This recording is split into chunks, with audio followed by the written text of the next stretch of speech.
A 7-year-old student of mine, after 8 months of practicing this drill, could successfully loop 5 or 6 out of 10 backspin balls in a match. In a few years, his consistency will be excellent. Generating spin is a common challenge for amateur players. Today, let's break down why you're struggling to generate effective spin. First key technique. To generate spin, you must relax your forearm to create explosive acceleration through the ball. Your focus should be on your forearm, not your wrist. Watch as I demonstrate. Notice the increased spin when I consciously relax my forearm. Next time you practice, focus only on relaxing your forearm before accelerating, and observe the change in your spin. Second point, for a heavy topspin loop, do not take your backswing straight back. Instead, the racket head should drop down towards your hip or upper thigh. Remember, this applies to both shakehand and penhold grips. Watch me demonstrate this backswing path again. That ball had so much spin it kicked straight up off the table. See the difference in spin? Any loop where the backswing goes straight back and then straight forward will lack sufficient spin. I've tested this with the exact same brushing technique. So, make sure to hide the racket by your right thigh during the backswing. From this position, you can generate immense spin. You can see the ball kick up sharply after hitting the table.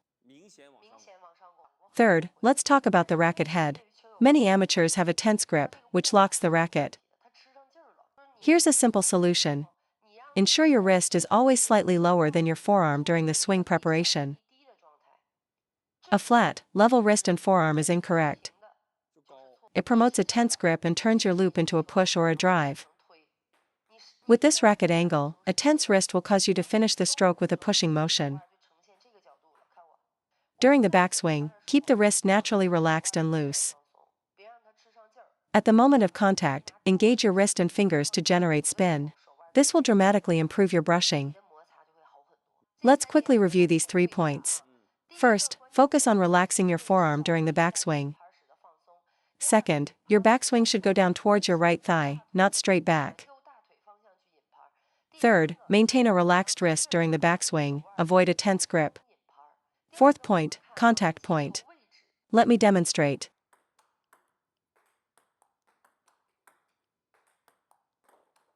To generate spin, I am brushing the upper middle portion of the ball. Many players fail to create spin because they make contact with the center of the ball. This is especially true for penhold players. Many players, both shakehand and penhold, try to loop with a racket angle that is too open or vertical. It's very difficult for me to create spin with that open racket angle. It naturally results in a hit, not a loop. With that angle, any attempt to brush the ball will still contain too much forward impact. What is the essence of a good loop? Is it just brushing up, or is it engaging the ball and then brushing forward? It's always the latter. If your racket angle is too open on your backswing, you cannot properly engage the ball. You can only push it. Lifting the ball like this means you fail to engage it properly.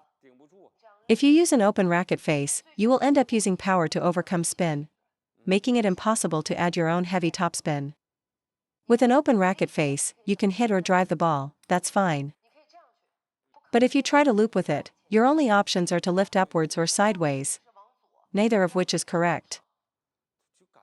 That isn't engaging the ball or wrapping around it, it's essentially a push. The correct motion involves the racket head snapping inwards at contact. Think of it as the tip of a whip. Let me exaggerate the motion for you. This is the whiplash effect. If you keep your racket angle closed, this problem won't occur, the racket will naturally snap inwards. Your first priority is to ensure the racket head travels from the outside of a semicircle inwards. This arcing motion in your backswing sets you up for a clean, powerful stroke when you engage your body.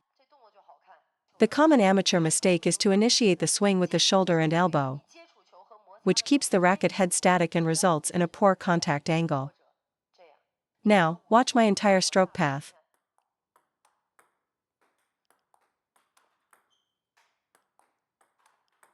You can see that after my loop, my racket head has completed a semicircle, following an outside-in arc. My shoulder and elbow provide a stable frame, allowing my arm to drive forward through the ball,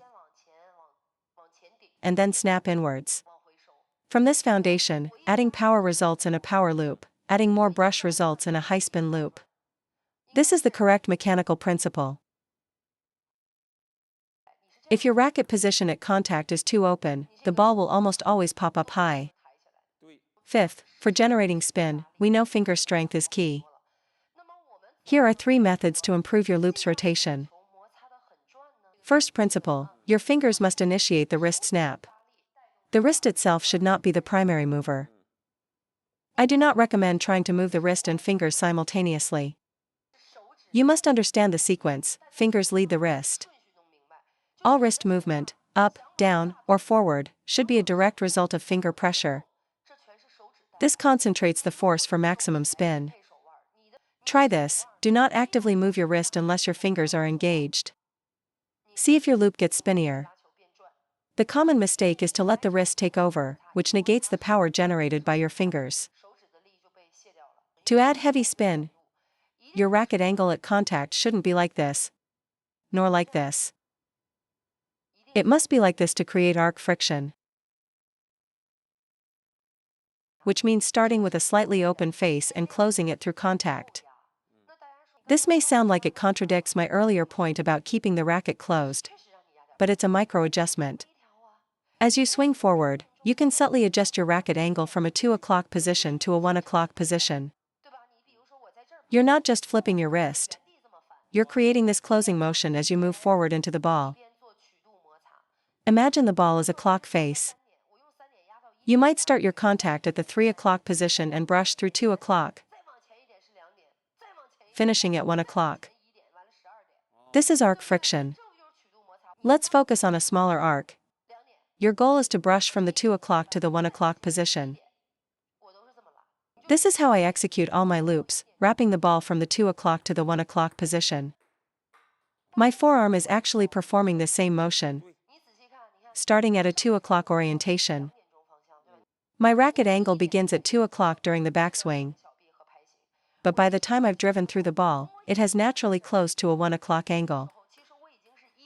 If you look closely, this finished racket face is at the 1 o'clock position. The reason I hesitate to overemphasize this is that players might exaggerate the motion and start flipping their elbow. This is a micro adjustment controlled by the wrist. If you use your forearm or elbow, the movement will be too large and incorrect. The adjustment happens at the wrist. When the wrist leads this small change in the forearm angle, the motion is very subtle and controlled. When I loop a backspin ball, I start at 2 o'clock, but after driving through the ball, I always finish at 1 o'clock, creating that arc friction. Use your wrist to make this subtle adjustment. Your backswing and initial contact are at 2 o'clock, but as you brush forward, it must close to 1 o'clock. You cannot stay at 2 o'clock through the whole stroke. It's just like the backhand rip: the more power you want, the more you must close the racket angle on contact. An open face will send the ball long. The third, and most critical point for looping backspin, is that you must make solid contact before you brush. I'll demonstrate with my left hand.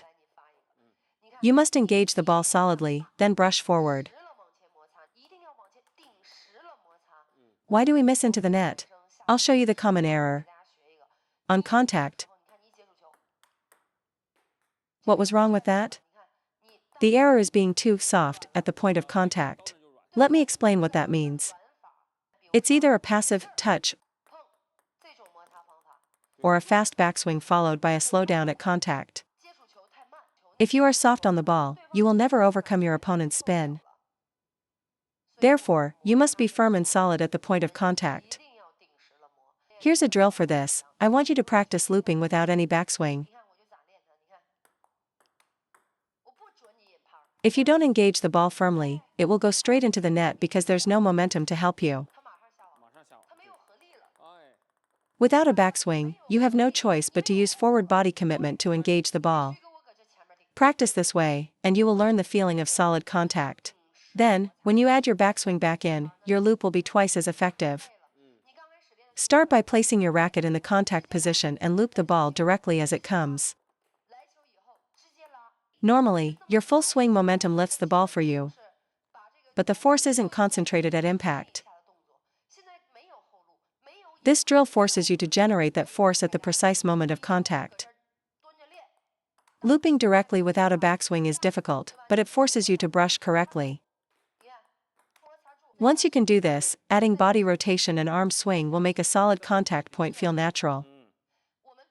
Remember, while doing this drill, you must keep your forearm relaxed, otherwise you will just lift with your arm.